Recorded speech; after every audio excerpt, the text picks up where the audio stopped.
Ora, boa tarde a todos. Bem-vindos, sejam bem-vindos a este webinar dedicado às eleições presidenciais norte-americanas, que resulta de uma parceria entre a FLAD e a Revista Sábado. Este webinar surge também na sequência de uma revista especial que foi dedicada inteiramente às eleições americanas, feita pela Sábado em parceria com a FLAD, uma revista que podem ainda encontrar nas bancas, que vai estar ainda nas próximas semanas. E surge também no seguimento já de uma iniciativa que foi feita há 4 anos, com uma direção diferente da Sábado, uma direção diferente da FLAD, que é sempre salutar, mostrar que estas iniciativas perduram no tempo, para além das pessoas que estão à frente das instituições, e que foi uma iniciativa também há 4 anos muito bem sucedida e muito bem acolhida pelos leitores da Sábado e também pelas pessoas que estavam então à frente da FLAD, e julgo que desta vez também foi um resultado bem sucedido e que toda a gente tem ficado muito satisfeita com o resultado final da revista. E temos também aqui, para dar também aqui uma palavra, a Presidente da Fundação Luso-Americana para o Desenvolvimento, a doutora Rita Faden, que seja bem-vinda e obrigado também por toda esta colaboração que tem sido feita em nome da Sábado. Quero prestar-lhe também esse agradecimento institucional e pessoal por esta iniciativa e esta colaboração que nós temos tido. Muito obrigada. Nós achamos importante, neste ano de eleições presidenciais americanas, a FLAD procurou levar uma série de iniciativas que ajudassem os portugueses a conhecer melhor e a envolver-se mais e a ter mais acesso à informação sobre as eleições presidenciais americanas. Porque, como sabemos, quer dizer, são umas eleições que têm uma grande influência no mundo inteiro e, portanto, também em Portugal, que nos interessam a todos e, portanto, desta parceria com a Sábado, achámos que fazia sentido dar continuidade, porque, de facto, é um projeto que nos pareceu interessante, que tem muita informação, tem artigos muito interessantes para ler e com perspectivas diferentes, também com opinião, mas com muitos elementos de base que ajudam a ter uma informação melhor sobre o processo eleitoral americano. E esse é o papel muito importante também da FLAD nesta fase pré-eleitoral, que é também de levar esse conhecimento aos portugueses, mas também porque existe uma forte comunidade luso-descendente nos Estados Unidos. Sim, desde sempre a FLAD tem procurado manter, ao longo dos seus 35 anos, uma ligação muito próxima com a comunidade portuguesa nos Estados Unidos.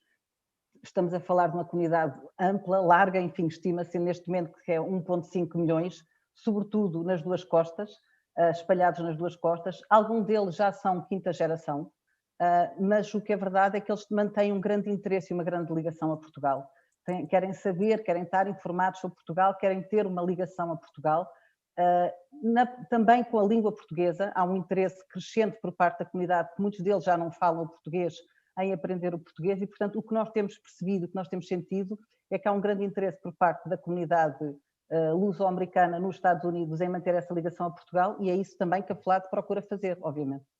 E foi muito interessante que este ano tivemos a oportunidade e o privilégio de ter o Michael Rezendes, que é um ilustre luso-descendente, a assinar o artigo de capa desta edição especial da Sábado, não é? Deu-se aqui também esta coincidência que foi um pouco, há 4 anos nós fomos em reportagem aos Estados Unidos, este ano não foi possível, na altura em que a revista foi feita por causa da pandemia, mas deu-nos também aqui o privilégio de ter o Michael, vencedor de um prémio Pulitzer, a assinar aqui um artigo de capa para a Sábado. Sim, o Michael é um excelente exemplo disso que falamos da comunidade portuguesa, que hoje em dia é uma comunidade muito diversificada, que está presente nos vários setores da sociedade com experiências muito interessantes. E, como se vê no caso do Michael, têm disponibilidade e têm vontade de colaborar com instituições portuguesas, e como neste caso, como a Revista Sábado, é um bom exemplo da comunidade portuguesa e do sucesso que a comunidade portuguesa tem nos Estados Unidos. Como diz um jornalista premiado com o Pulitzer, tem um historial muito relevante. Sim, e que nos deu aqui numa visão muito própria também das eleições americanas. Doutora, muito obrigado também por mais uma vez, por toda a sua colaboração e também por esta participação neste webinar. Muito obrigada.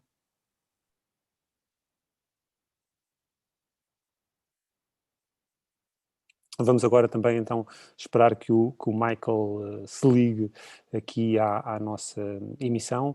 Michael, can you hear me? Yes, I can. Hi, how are you?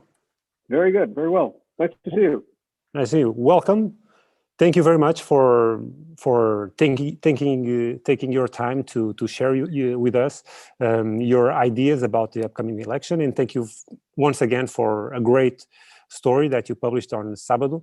But I would like to ask you start on a personal note, because most people know you for your work on the Spotlight team, but few people know that you have a past as a political reporter. Can you? Yes, sure. I mean, I started at the Globe as a political reporter. I was hired to be their City Hall bureau chief, and I covered local politics, and I covered state politics, and I covered presidential politics. So I was on the presidential campaign trail a couple of times. So I really was a political reporter. I'd like to think I was a very good one. But I also along the way, I broke a lot of stories. I'm sure you was. And I broke some stories, and so I got invited to be on the Spotlight team, and it turned out to be a very good fit. So I stayed there for many years. Mm-hmm, mm-hmm. But I started as a political reporter, and it's still in my blood. I think it always will be. Yeah, you can notice that, because when going to your story on the cover story for Sábado, when we read about the elections, a lot of people are saying that this election is mostly about the pandemic and the way the United States will deal with it in the future. But in your article, you defined it as a battle for America's soul. What exactly do you mean by that? Well, I think this election is about a lot more than the pandemic. I think in a way it's a battle about the uneven economy in the United States. I think it's also a cultural battle.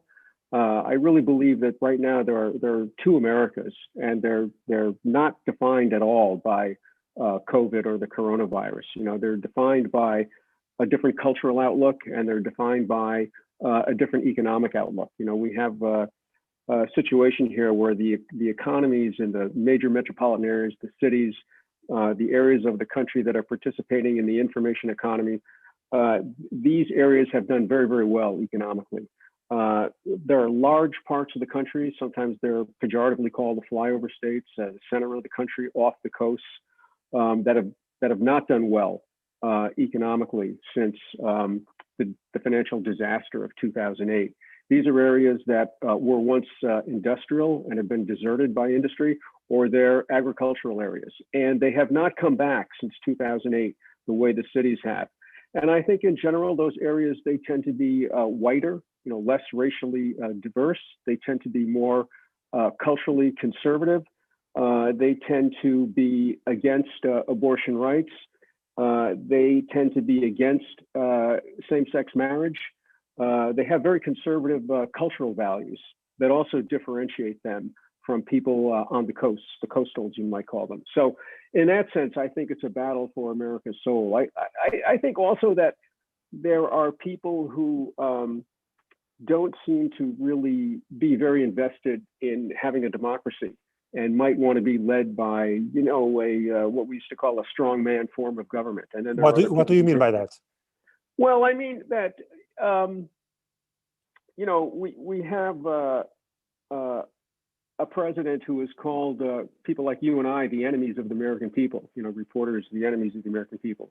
He is someone who has tried to really destroy the credibility of elections, and thereby the democratic process. A lot of people don't seem to mind. You know, the polls show, and have shown consistently throughout Trump's presidency, that there's about 45% of the American electorate that likes him no matter what. And so I think this is a battle about how much we value democracy. This is a battle about how much we value racial diversity. This is a battle about whether or not we're going to permit more immigration. It is about a lot of things, and they're cultural in nature, I think, and that's why I call this election a battle for America's soul. It's about much more than the coronavirus, much more. In fact, I think the coronavirus, it's just come at the end, and of course it's hurting the president, but it is a factor. But I think the election is about much more. And how do you think that those two Americas can live together? Because in the end, they're all the same country, right? But they seems so different that it's hard to imagine how can they cooperate and live together in the same country, in the same democratic system.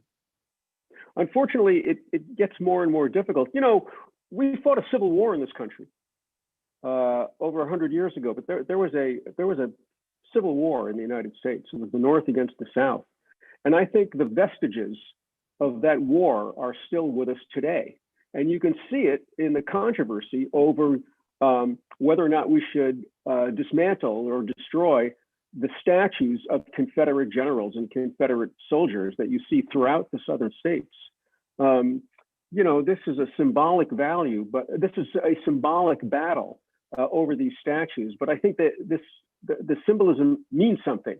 And I think it means that we are carrying the vestiges of the Civil War to this day. We're still seeing that. It's become very, very accentuated in a way that it has not been accentuated for many years, perhaps many decades. But those divisions, which have been simmering under the surface for more than 100 years, sometimes erupting into the surface, they still exist today. And they're manifested in different attitudes about African Americans and whether or not we should honor Confederate soldiers. I mean, those are symptomatic of the vestiges of the United States Civil War, when we were almost not the United States. Mm-hmm. And do you think that those divisions and those reasons can lead to, is it possible today, imagine a new civil war in the country? You know, I cannot imagine a new civil war. And, you know, we have to also look at, say, the Obama presidency, which was not very long ago, of course, and it did seem like this was a unified country. I think these divisions were percolating under the surface in a very serious way. And I think they were ignored or they weren't understood, and now we're paying the price. But I of course, I don't foresee another civil war, but I do worry about more violence in the streets. I worry about what's going to happen in the weeks after the election. As I said, you know, President Trump is already trying to discredit the electoral process.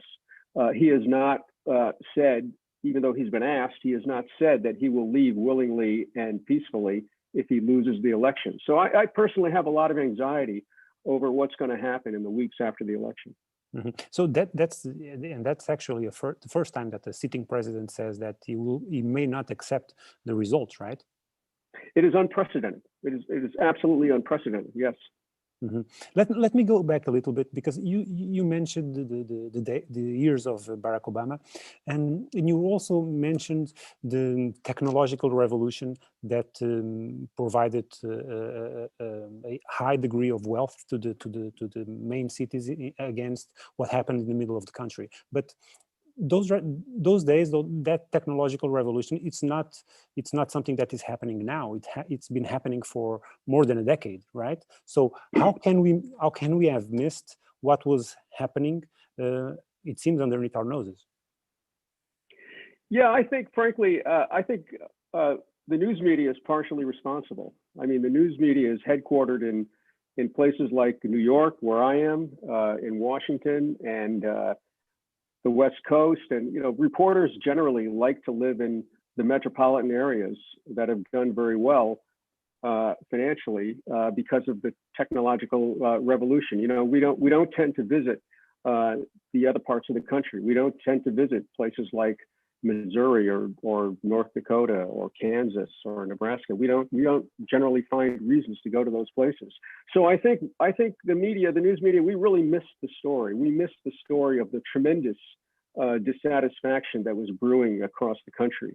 And it's not just, you know, racism is something we're seeing a lot of in the United States right now, but I think the vote for Trump in 2016 was not just racism. And this is proven by the fact that there are counties in the United States that voted for Obama twice, both times.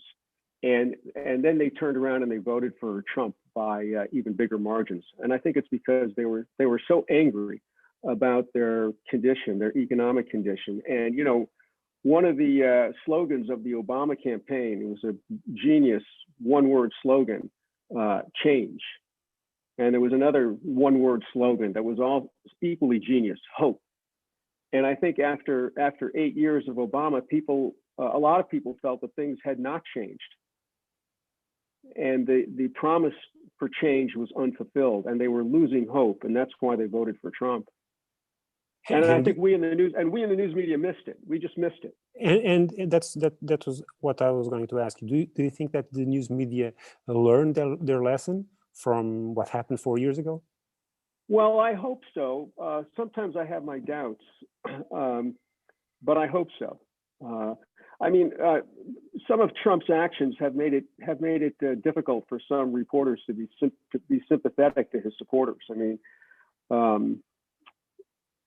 when he calls us the enemy of the American people, it's not exactly an invitation to try to explore the reasons that people have voted for him. Mm-hmm. So I hope we have learned our lesson. Michael, just one thing. I was told that your sound it's a little bit weird. Can you take off your phones and work with the sound of your computer? Maybe it helps. Can you try? Can you try that, please? Can you speak so we can? Is it better? No. Just put them on again. I'm sorry for that.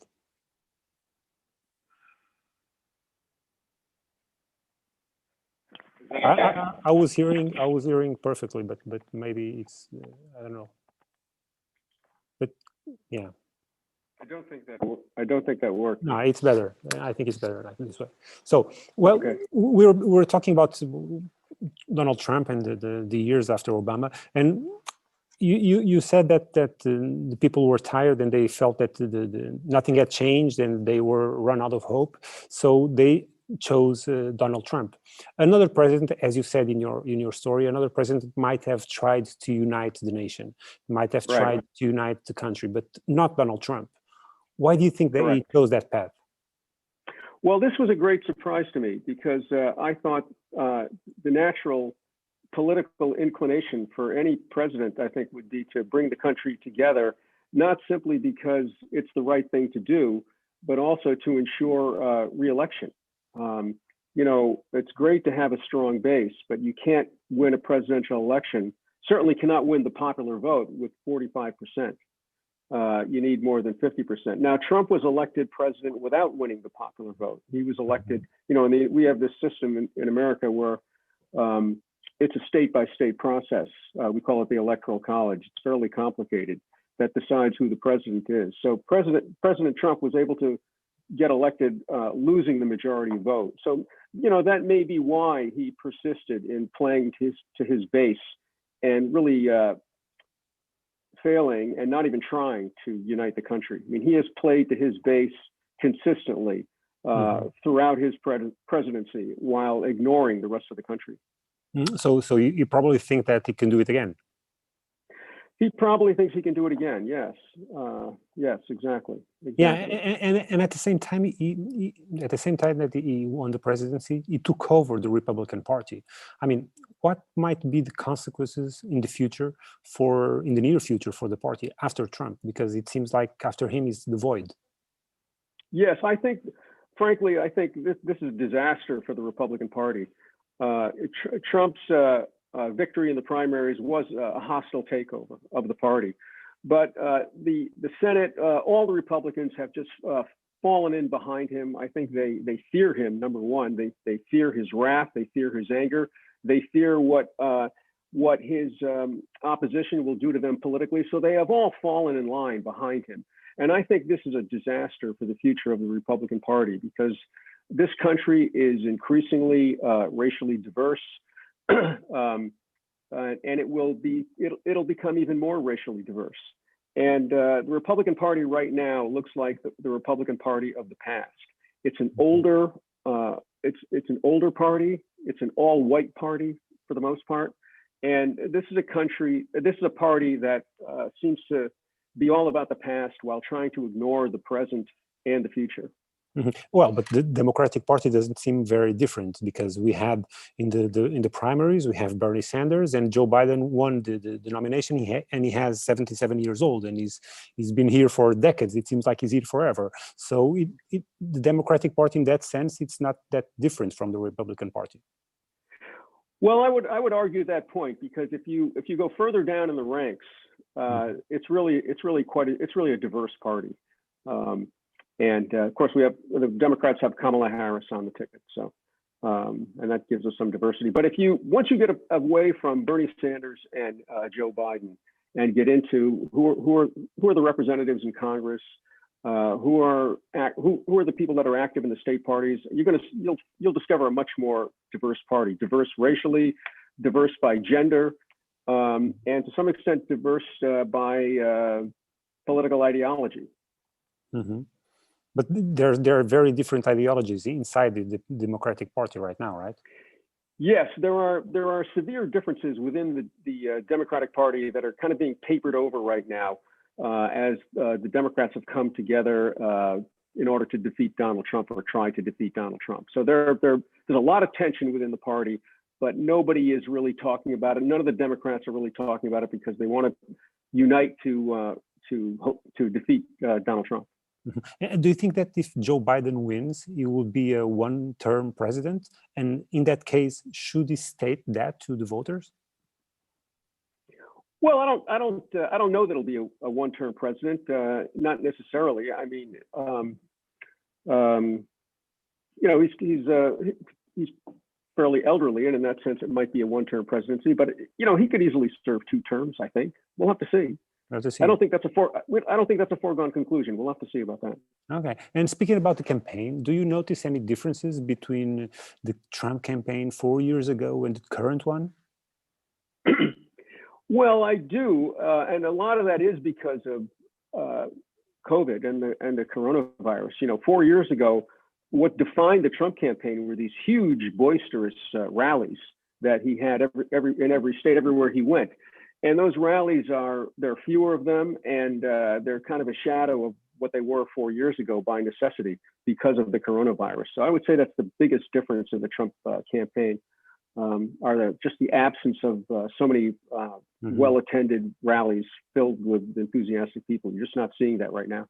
But contrary to what is a common opinion, his campaign was not only insults, right? He speaks about concrete questions. He speaks about unemployment, he speaks about climate change, he speaks about free trade agreements, and I mean, he promises to the people that America will win again.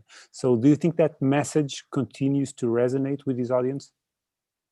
I think it does, yes. I think that message does resonate with his audience. I think his base is very, very enthusiastic in their support for him, very enthusiastic. I think Trump's base is more enthusiastic than Biden's base, if Biden even has a base.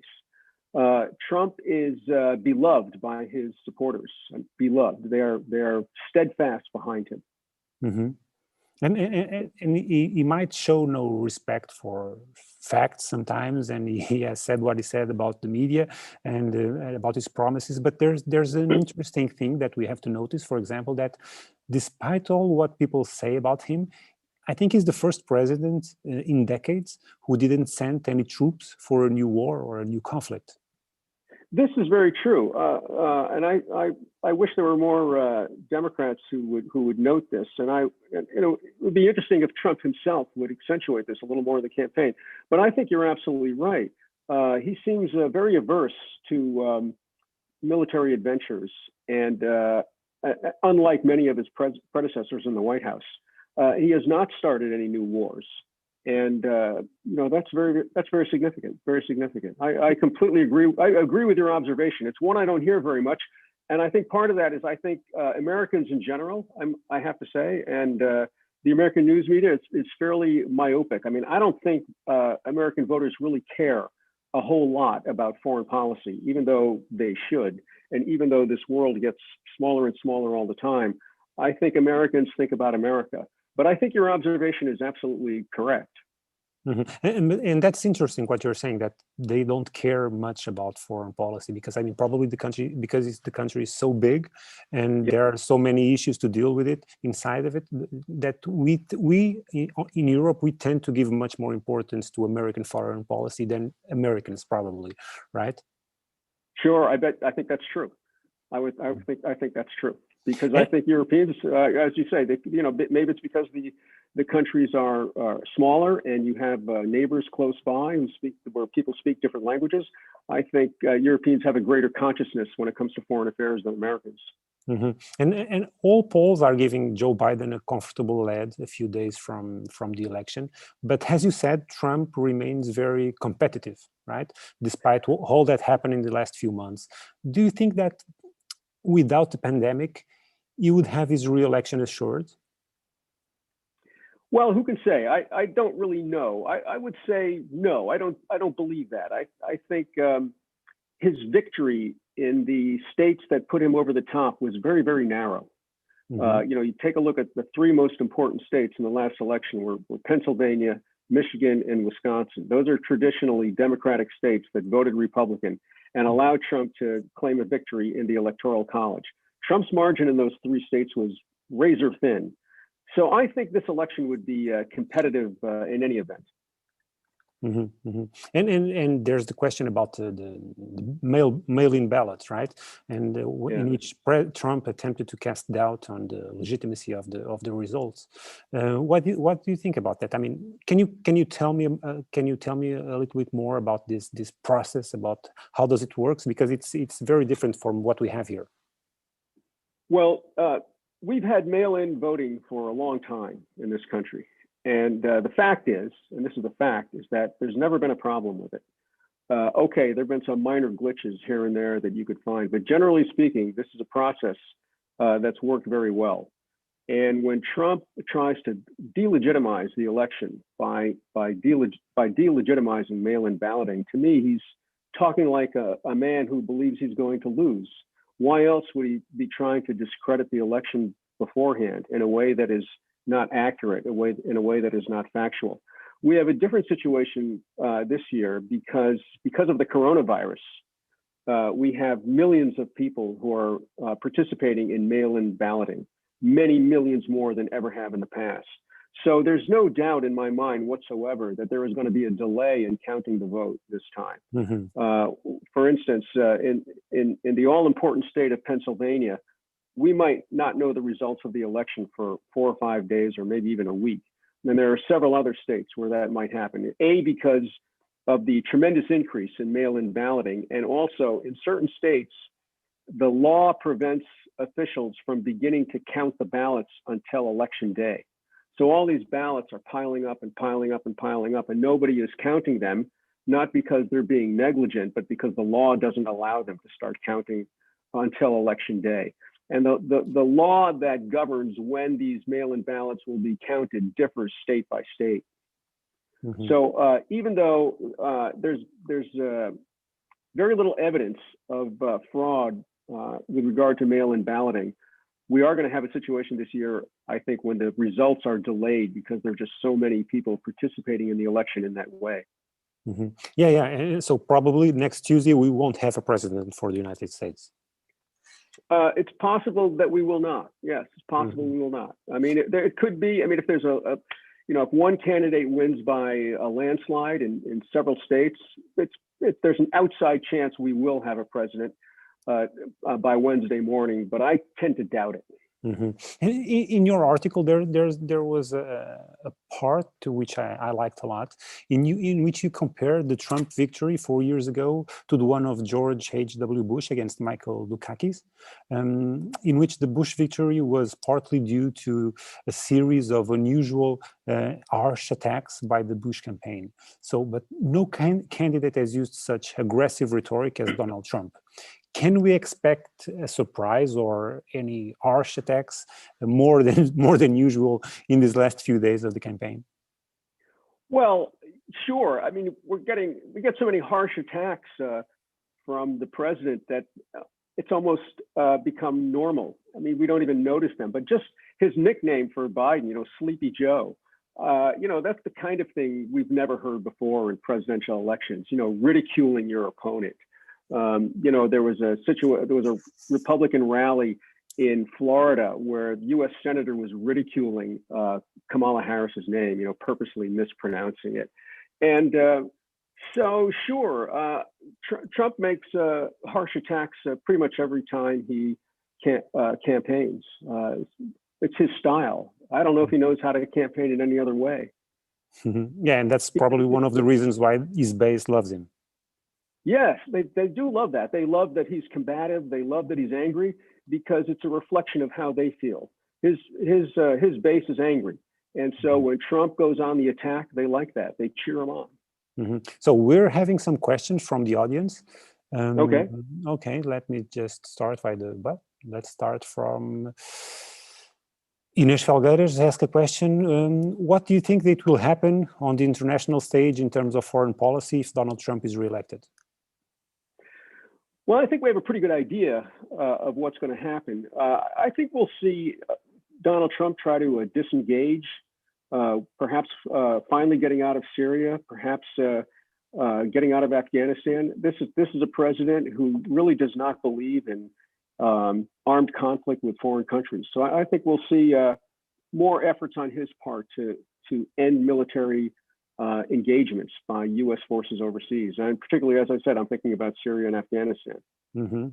And I have a question from Pedro Esteves, who's asking that although the United States is going through a societal crisis, isn't this economical protectionism behavior from Trump a urge to the fact that globalization is jeoparding U.S. homeland, that as an interaction fact, the lowering the general well-being condition of society, does all the commotion going on? Well, I'm not sure I understood the question fully. Yeah. However, Trump, he's against globalism, and this is part of his appeal. He's against globalism. He is protectionist. And in that sense, he goes against the grain of what has been in the past a Democratic and Republican consensus in America ever since the Clinton presidency. There's been a party consensus to pursue globalism, but Trump is against that. He is a protectionist, and so we will see more of that for sure if he is reelected. We have a question also about the Supreme Court. That what can we expect from this new conservative composition of the Supreme Court? Well, we can expect a lot of conservative votes, I think. One question that a lot of people have about the Supreme Court is there's nothing that says it has to remain at 9, and it hasn't always been at 9. So there is a possibility that if Joe Biden is elected president, that he would seek to enlarge the number of Supreme Court justices so that it's not such a lopsided conservative majority. That's a possibility. If we stay with 9 justices, we're going to have a lot of conservative decisions, clearly. Abortion rights, for instance, may be affected. Obamacare may be affected. All of these things are in the balance, for sure. We have here an interesting question from Joan Hoffman, actually. She's asking, what can the Democratic Party do, if elected, to avoid the sense of disenchantment and the unfulfilled promise of change that ensued after the Obama presidency? We spoke about this after a little bit. Yes. Well, I think this is critical. I mean, Joe Biden has said that if elected, he'll try to unite the country. And I think he will have to address the very real economic concerns of Trump's supporters in the parts of the country I mentioned where Trump's support is so great, in the Midwest, in the mountain states, in the plain states, in the South, all the areas that have not recovered fully since the economic collapse of 2008. He's really got to direct his attention to these areas and do something to improve job prospects for the people living in these areas. He can't ignore them. Obama seemed to ignore them, and the Democratic Party has paid the price. So Joe Biden would definitely have to address himself to this economic plight of these areas. And Paul Ramos here is asking about the anti-Trump sentiment. I guess he's asking what will be the influence in mobilization of the electorate. Well, that's what's mobilizing the Democrats right now. I mean, we were talking a moment ago about all the divisions within the Democratic Party. and they are very real and they're serious. What's uniting the Democrats is their opposition to Trump. So it is the antipathy toward Trump that is uniting Democrats and motivating them to mail in so many ballots right now. Mm-hmm. Mm-hmm. And do you think, what do you think will happen on the election day? I mean, because as you said, the Trump base is much more supportive, because and probably they will go to the polls in much larger numbers than the Democrats will. And we can have a situation in which we have states that initially we have a huge Trump advantage, but that advantage change after the counting of the mail-in ballots, right? So that can lead to Trump to question the election results on a later stage. Yes, it can, and we'll just have to see how close the election is. I mean, if it's close, I'm sure Trump will say the results are not legitimate. If it's not close, he'll probably still say the results are not legitimate, but I don't think he'll have much sway in that argument. You know, something that's developed in the last few weeks that I'm looking at very seriously is that yes, the margin, Biden's margin in the polls in the crucial battleground states is much closer than the popular vote. However, it's become clear that several more states are now considered battleground states. I mean, the election is close in several states that previously were taken for granted as Republican. For instance, the race seems very, very close in Georgia, seems very, very close in Arizona. It even seems close in Texas, which is, it's incredible, and yet it makes some sense. You know, Texas has been in the Republican column for many, many years. It's considered solidly Republican, but it's also a state that's changed a lot demographically.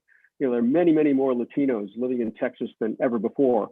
And you know, it has some economic centers here that are participating in this technological boom. So Texas is also it's a very, very important state because there's so many electoral votes. Because it has a high population, so many people live there. It has a very high number of electoral votes. I think it's 38, one of the highest, maybe second only to California, I think. Mm-hmm. So it's a huge state, and if Biden were to win Texas, I mean, then the election would essentially be over.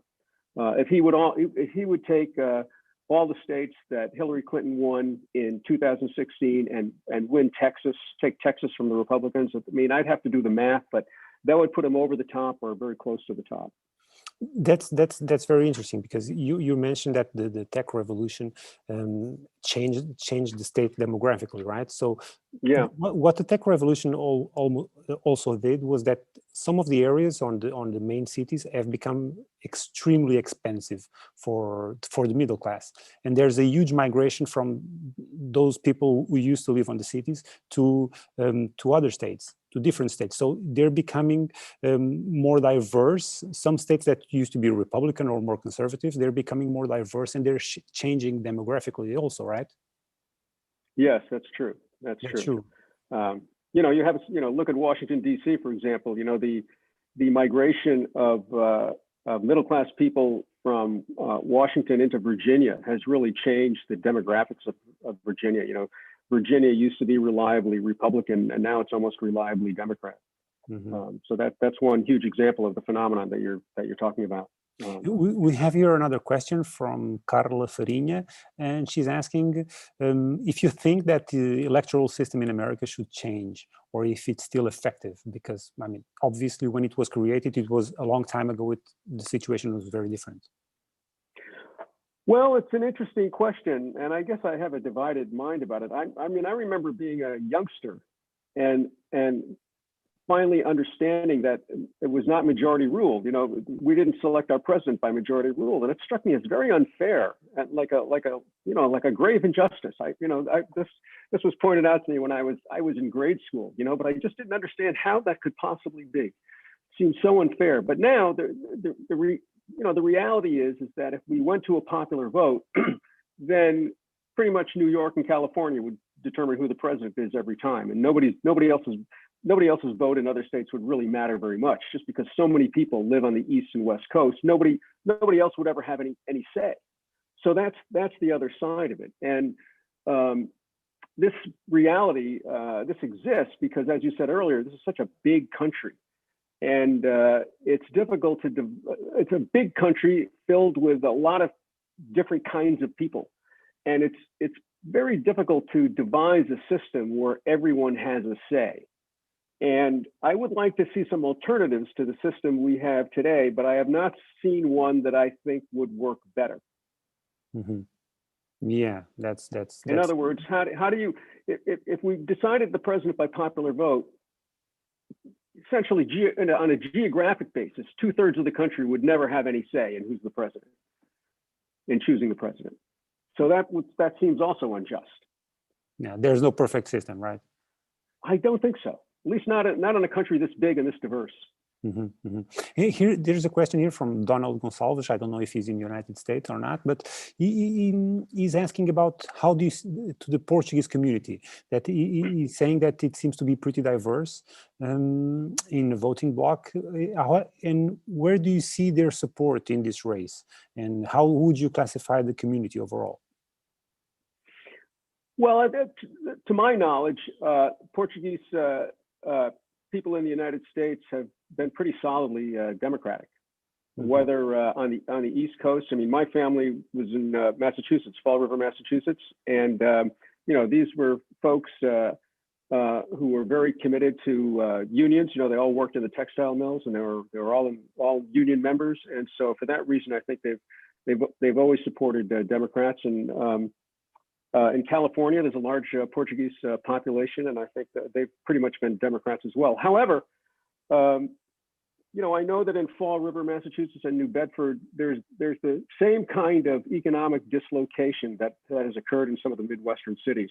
I mean, these old textile cities, they've been hit very hard economically, and so I think Trump has had some support in the Portuguese community for sure.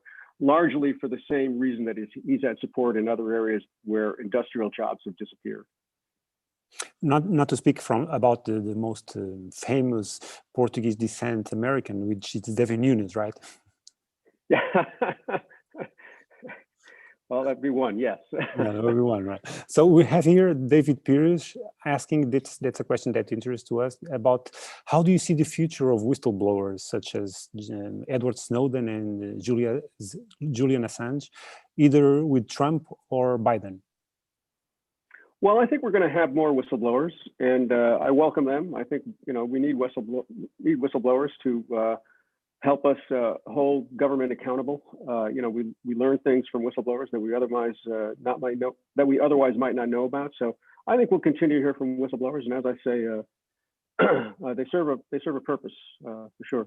Mm-hmm. We have several questions about China, and we have several questions about China, but here's one from Irene Silva.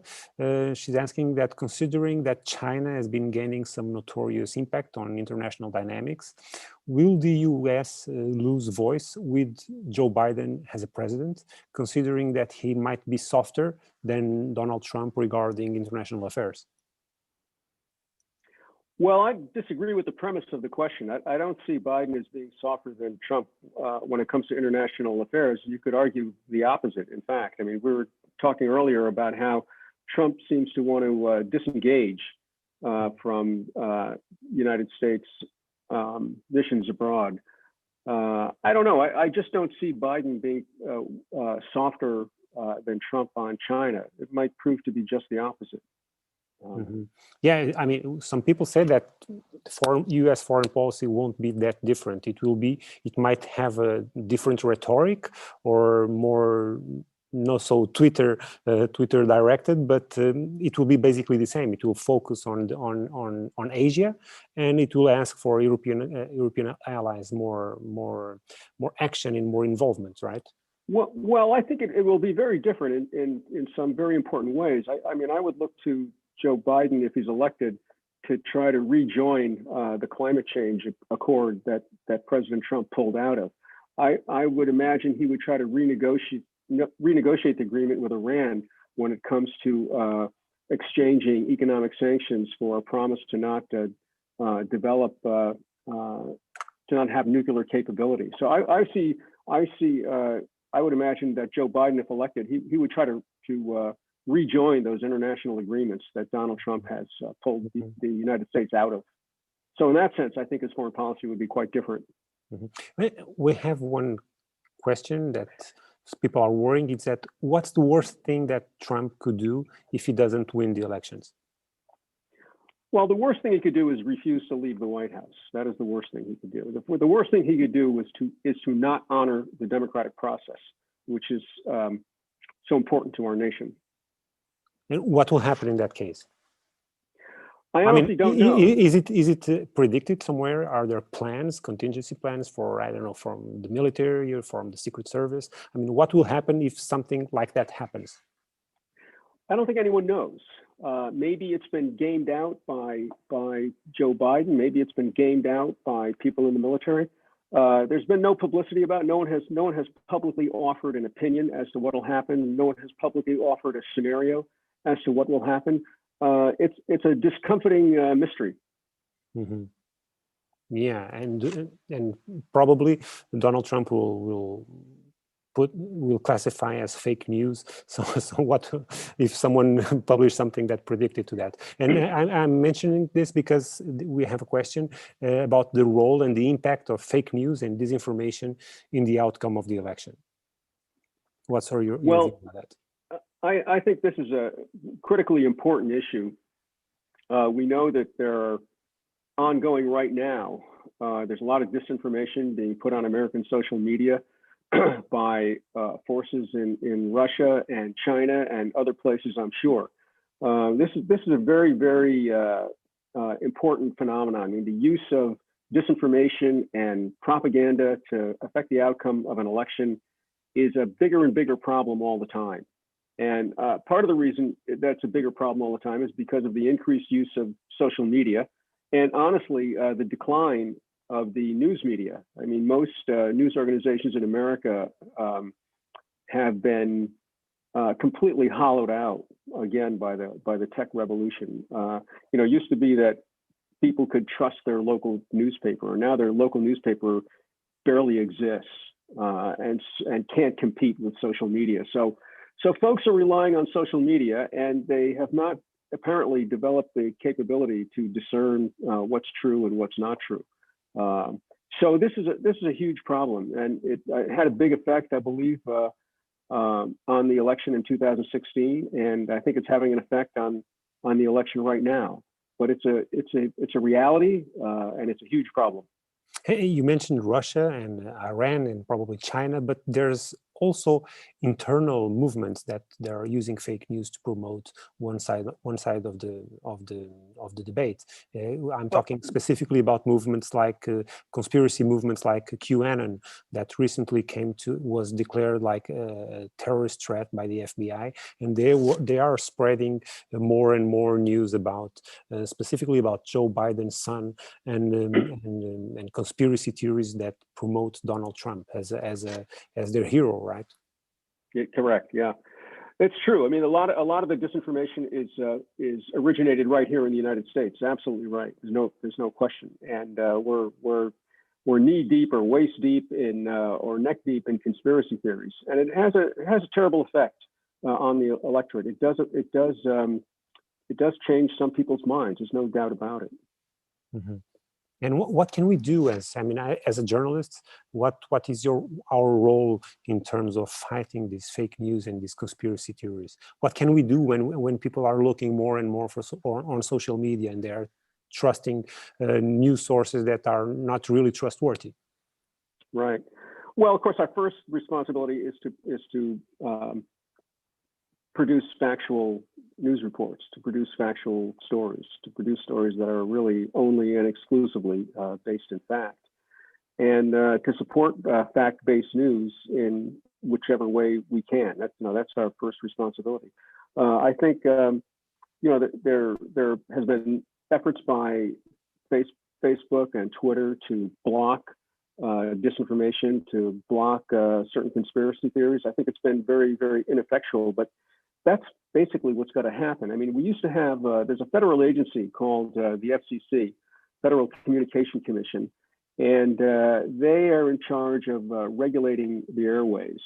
and they used to be in charge of regulating what could be broadcast on television, for instance. So I think what we're going to have is maybe it's the Federal Communications Commission with a broader mandate to police social media and the kind of information or disinformation that they're putting out there. But I think it's going to take something like a government agency to get in there and regulate social media. I think it's going to have to be regulated. It's the only way I can see to control the torrent of conspiracy theories and disinformation coming out of social media. And that will be a hard thing to do because it will probably enter in conflict with people's rights and people's rights to privacy and people's rights to freedom of expression. It'll be very difficult, and it'll be it's a huge legal thicket, no doubt about it. But we used to have greater regulation of the media, and I just think we have to return to a day when there is greater regulation of social media. Here's some regulation of social media. I can't see any other solution. Mm-hmm, mm-hmm. We are almost in the end, but we have a question here. I think it's very interesting, personally, from Angela Simões. She's asking, what's the likelihood of a third-party candidate will ever win the presidency?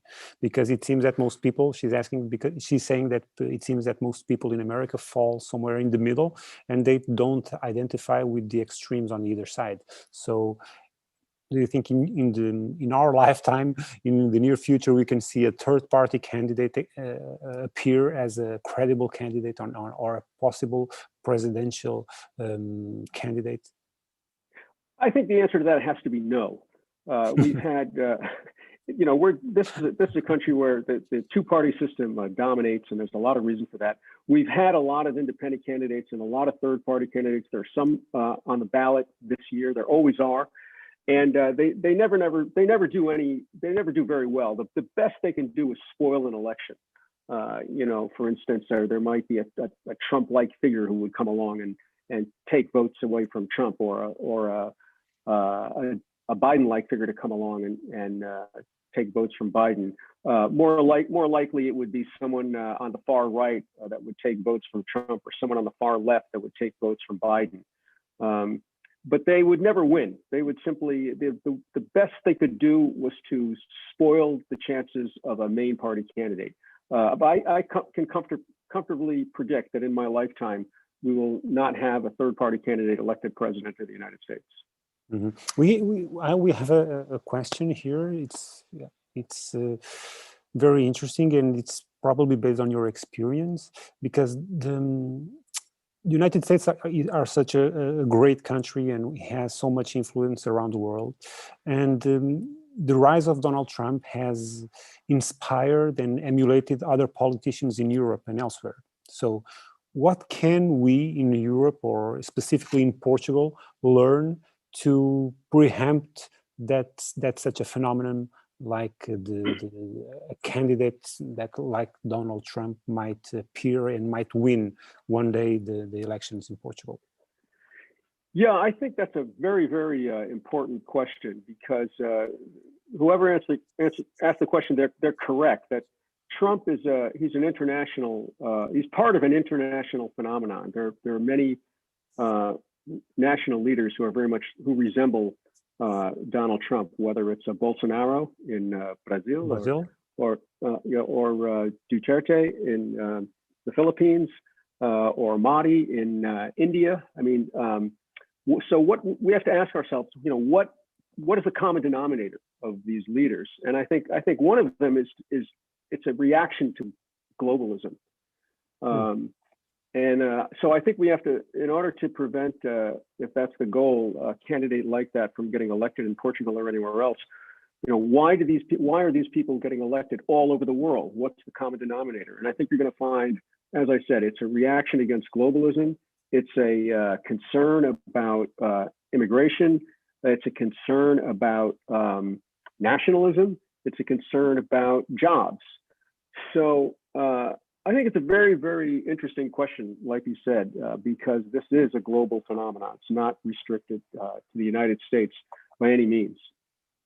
But what might be the answer? Because we won't stop immigration, we won't stop globalization. We can't, right? We're so economically interdependent from each other, and we have nationalistic movements, of course, and we have to give jobs to the people. So if people have jobs, then people tend to be happy where they live. So what do you think? We should try to pay attention to others that are not properly exactly the ones who are around us, or we have to try to listen better the other, or the people that are different from us? Well, I think listening to people who are different from us or who have different points of view is very important. Perhaps if globalism is inevitable, well, let's make sure globalism unfolds in a way that is fair. I mean, in the United States, Trump got elected because a lot of people don't feel globalism is fair. They see that they've lost a lot of jobs. They see other countries subsidizing various industries that we have lost. I'm talking about, shipbuilding, for instance, or the steel industry. I mean, these are industries that used to provide very, very reliable jobs and middle-class incomes here in the United States. We've decided we're not going to subsidize those industries, so they disappeared, and now they're strong in nations that do subsidize them. So I think American workers are asking, where's the fairness? Where's the fairness in globalization? So let's look at that. Why are people reacting against globalization in the way they are? Does it make them economically worse off? Where are all the profits going? The profits are going to various corporations that are doing very well because of globalism. Are those profits trickling down to people in the way that they should? Well, if they're not, then something should be done about that. Mm-hmm. Yeah, the gulf between rich and poor is bigger and bigger. Bigger and bigger, which is a gigantic problem. So the question is, who benefits? Cui bono? Who benefits from globalism? And then once you understand how globalism works and who benefits from it, then maybe it's possible to address its flaws. And there are a lot of flaws in it. It doesn't have to be inevitable. We were talking about regulation on the internet, on social media. We need some probably regulation on globalism. Well, sure. I mean, a country does not have to join the WTO, the World Trade Organization. It's not mandatory. And as I said, Trump has rewritten the trade agreements. So sure, we're still going to have international trade, but it's going to happen in a different way because those agreements have been rewritten ostensibly to benefit American workers. Whether or not that ends up being true, remains to be seen. But globalism is just not a force that cannot be reckoned with. Mm-hmm. Okay, we have one last question for you, Michael. We heard that we all read that New York Times story about Trump taxes, and that he has like $400 million in debt. I mean, for me, that raises a question, which is, what will happen if he gets elected? Because he will have $400 million to pay, and there's a bank that will ask the president of the United States for $400 million. That's one side of the story. And the other one is, how will he pay that if it's not elected?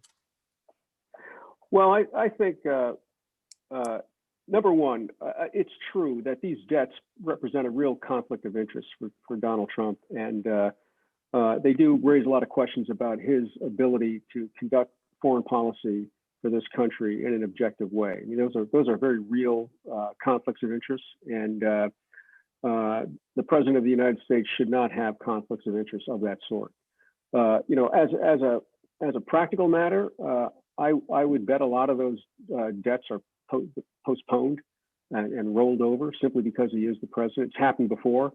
I mean, Deutsche Bank has postponed the date of repayment several times, and so my guess is that that's likely to happen.